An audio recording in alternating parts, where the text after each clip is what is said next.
Assalamualaikum warahmatullahi wabarakatuh. Nama saya Tara Diva Kuratoaini. Saya dari kelas 6C PBA 2017.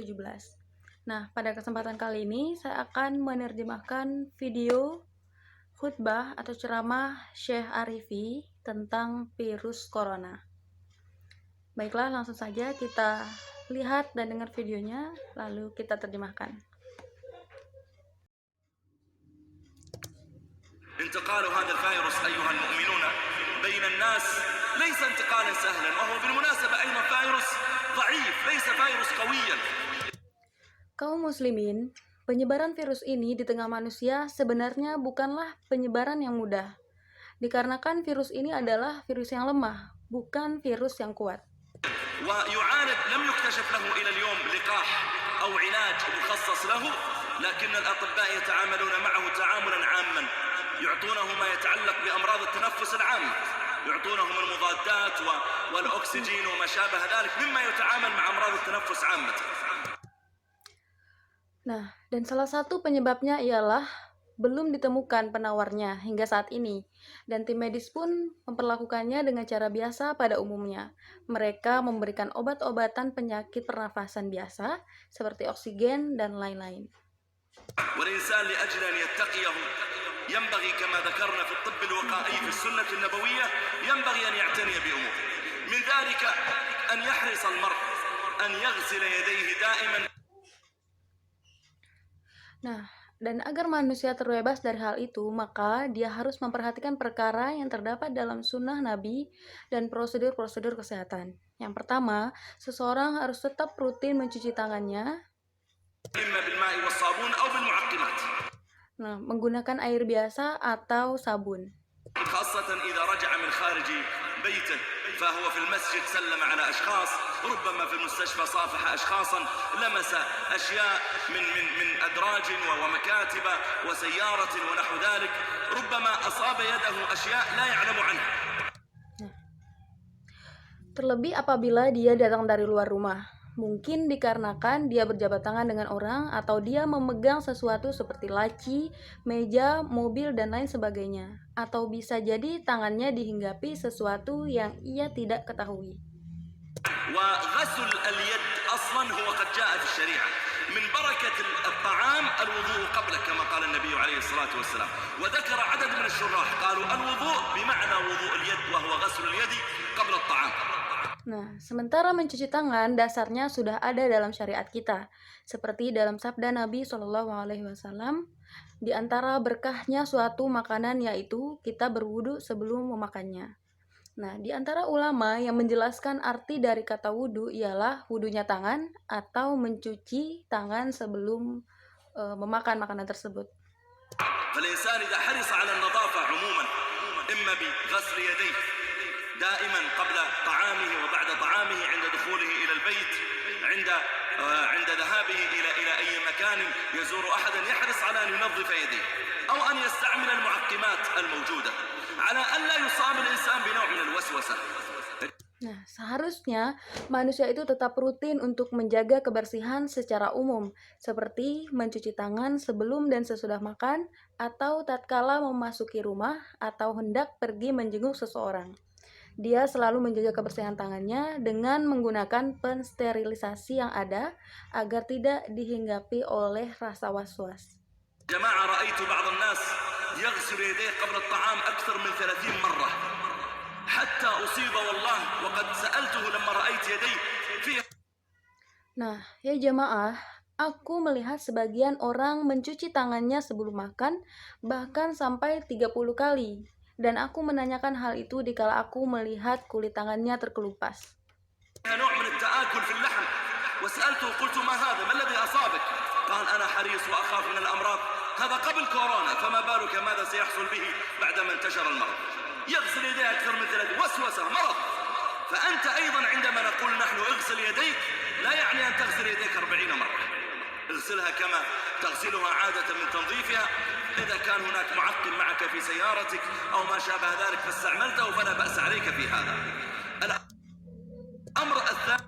Nah, Dan aku menanyakan hal itu dikala aku melihat kulit tangannya terkelupas. Lantas dia menjawab, "Aku selalu mencuci kedua tanganku, khawatir akan suatu penyakit." Nah, dan ini terjadi sebelum adanya virus corona. Lantas, apa yang terjadi setelah penyebarannya wabah ini? Tentu dia akan mencuci tangannya lebih dari 30 kali dikarenakan rasa was-was atas suatu penyakit. Dan engkau, tatkala dikatakan cuci tanganmu, tidak harus engkau mencucinya sampai 40 kali. Cucilah sebagaimana biasanya, atau engkau menggunakan pensterilisasi, maka tidak akan ada masalah. Kemudian yang kedua, al-amru as-sani, مبالغة بعض الناس في اتقاء المرض تصيبهم بالرعب وتصيب الآخرين بالرعب. ذهبت. Nah, yang kedua, menyampaikan kepada orang lain bagaimana cara mencegah suatu penyakit yang membuat mereka dan orang lain takut. ذهبت إلى المطار قبل أمس وإذا أعداد كبيرة من الناس يلبسون الكمامات. أخرج إلى السوق وإذا أعداد تلبس الكمامات، وإذا ربما بعض من يعملون في المطار يلبسون الكمامات. Nah, suatu hari aku pergi ke bandara, pasar, dan mendapati sebagian besar manusia menggunakan masker. Dan bisa jadi para pegawai bandara tersebut mereka juga menggunakan masker tersebut. ثم إذا نظرت في كلام الأطباء المتخصصين في انتقال المرض وإذا هو لا ينتقل بالهواء العادي أصلا. Nah, ketika aku memperhatikan pendapat para dokter spesialis mengenai penyebaran suatu penyakit, ternyata dia tidak menyebar melalui udara biasa. ينتقل إذا كان هناك شخص مصاب ووقف أمامك وعطس. Nah, akan tetapi penyebarannya melalui orang yang terinfeksi, kemudian orang tersebut berdiri di hadapanmu, lantas dia bersin dan batuk. سعل سعال فإذا كان قد عطس أمامك أو سعل فأخرج الهواء دفعة واحدة من رئته ثم إنك أنت استنشقته كنت قريبا منه عندها تصاب بالمرض. لكن لو كنت بعيدا قليلا فالمرض ثقيل يقع على الأرض فيروساته لا تطير وتدخل في الأنوف وهذا من رحمة الله تعالى بنا. Nah, dan apabila dia bersin ataupun batuk, kemudian mengeluarkan udara dari dalam paru-parunya, lantas engkau menghirupnya dikarenakan dekat, maka saat itu juga engkau akan terinfeksi oleh virus tersebut. Akan tetapi, apabila posisimu lebih jauh sedikit darinya, maka penyakit itu akan jatuh ke tanah dikarenakan masanya yang berat. Kemudian, virus-virus tidak berterbangan lantas masuk ke dalam hidung, dan ini merupakan bentuk kasih sayang Allah kepada hamba-hambanya. فهو كون بعض الناس يلبسونها الكمامات وربما أصيبوا بسببها. لماذا؟ لأنه إذا لبس الكمامة وصار سلم على الناس أو لمس شيئا في السوق أو لمس شيئا من الأثاث في المستشفى أو في البقالة أو في غيرها ثم عدل الكمامة وصلح الكمامة نقل ما لمسته يده نقله إلى أنفه وذلك لأنه يلتصق بالكمامة فرام نفعا فضر من غير قصد يعني أراد أن ينفع نفسه وإذا هو يضرها. هذا إنما يصيب الإنسان كما ذكرت إذا سعل من أمامه أو عطس فاستنشق أو.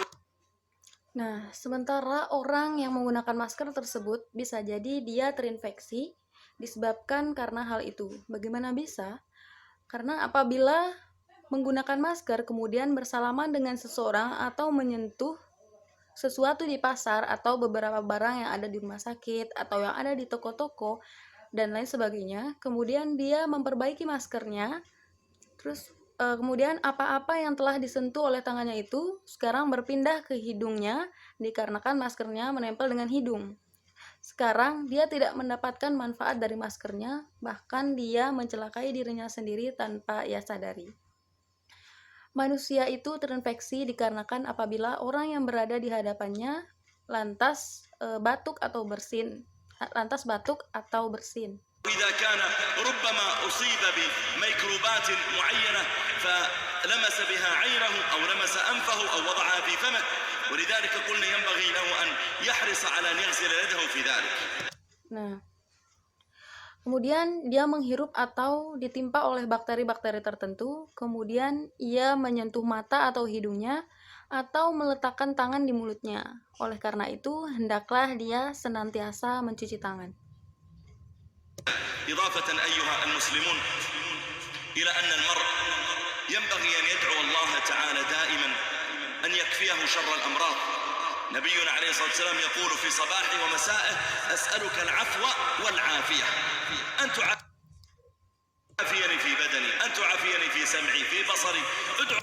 Nah, sebagai bentuk tambahan wahai kaum muslimin, hendaklah seseorang senantiasa berdoa kepada Allah Subhanahu wa taala untuk dijaga dari buruknya segala penyakit.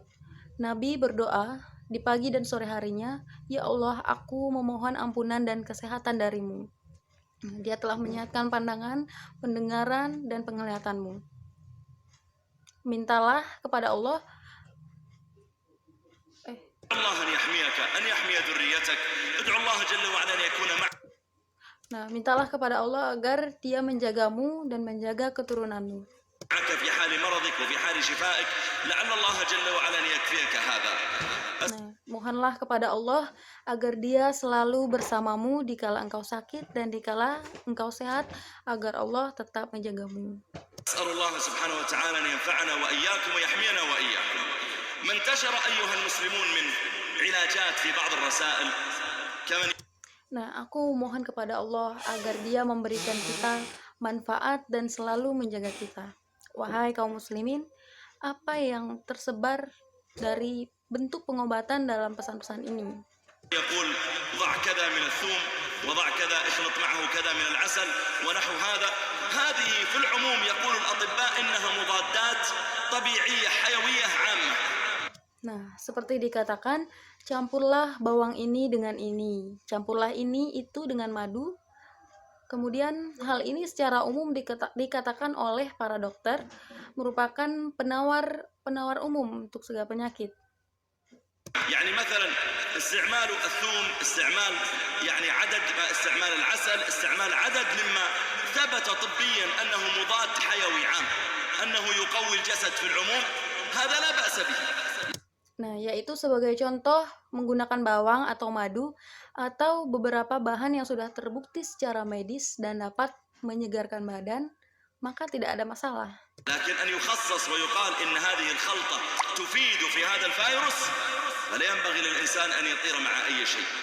بعض هذه الخلطات يا جماعة تتحول إلى ضرر بالجسم عندما يخلط الثوم بالعسل ويخلط أشياء معينة ويبدأ يضعها ربما في الشمس وقتا معينا، ويبدأ الإنسان يرسل الرسائل: انتبه لا تنفذ أي شيء. ربما تحولت الأمور في داخل جزيئات هذه المادة تحولت إلى شيء آخر، إما بالتبريد وإما بالحرارة وأنت لا تعلم، وأنت تأكل تظن أنك تتقي المرض وأنت تجعله في جسدك. أيضا ليس كل رسالة ترسل إليك معناه أنك تنفذ ما يذكر فيها، وكما ذكرنا الإنسان ينبغي ألا يقتله الوهم في ذلك.